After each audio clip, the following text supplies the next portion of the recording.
In nomine Patris et Filii et Spiritus Sancti. Amém. Estamos então, queridos, na segunda-feira da quarta semana depois da Páscoa, celebrando São Pedro Celestino, um Papa renunciante, hein? E renuncia por sua muita humildade.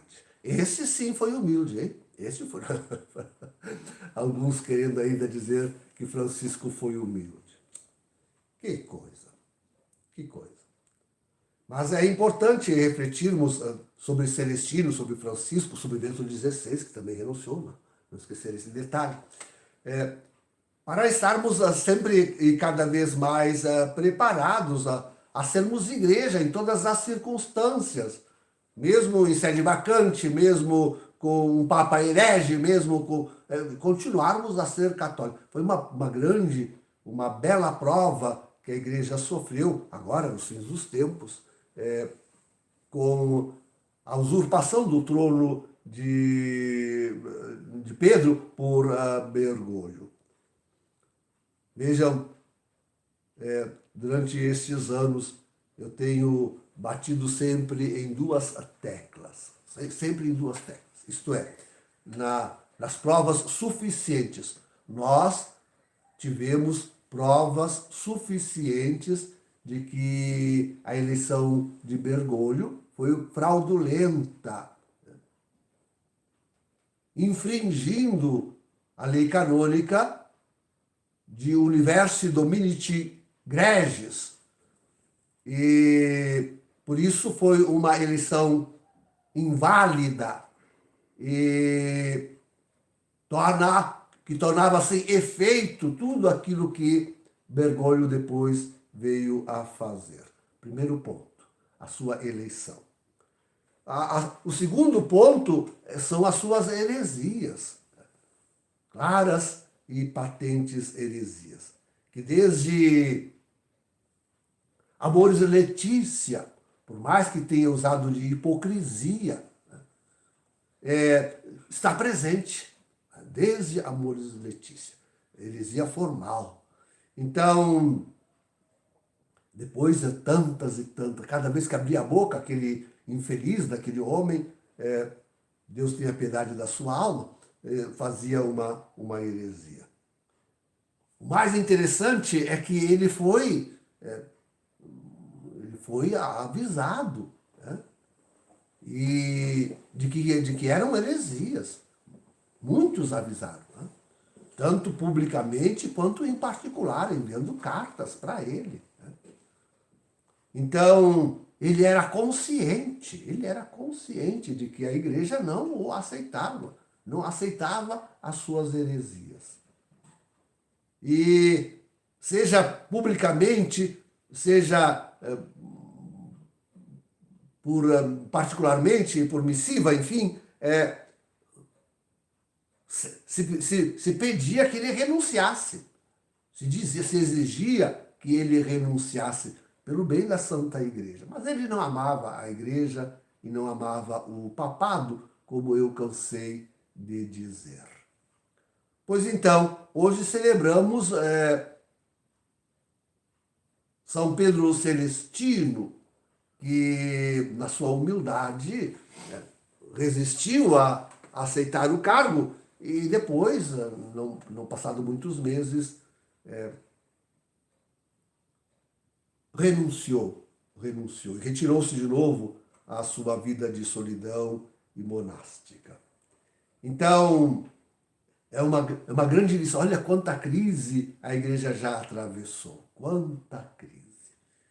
E se fala naquele tempo em que as famílias romanas e até os bárbaros, enfim, influenciavam, e mais do que isso, eles mesmos escolhiam, e quantas vezes homens indignos e pecadores, para a cadeira de Pedro. E tudo isso assombra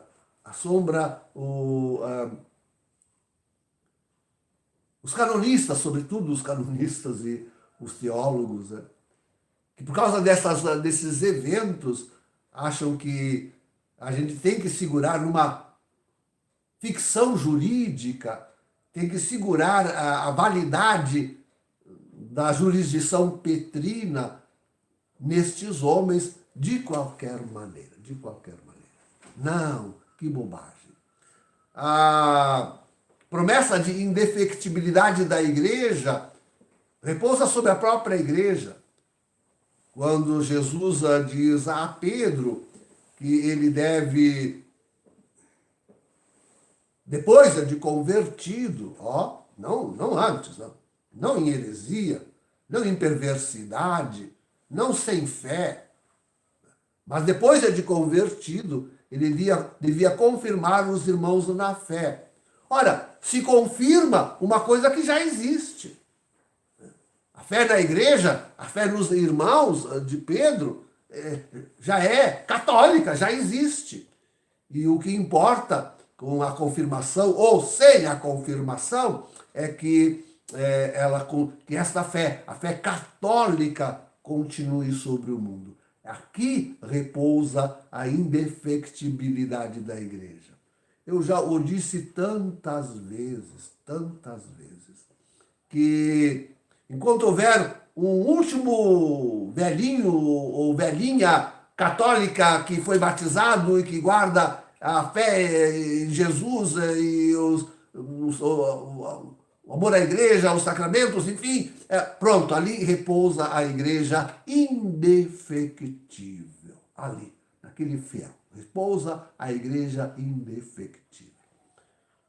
Não esqueçam, queridos, que nós temos profecias tremendas, que vemos a possível realizar, que já estão se realizando, são realmente profecias em andamento, isto é, que já estão em realização.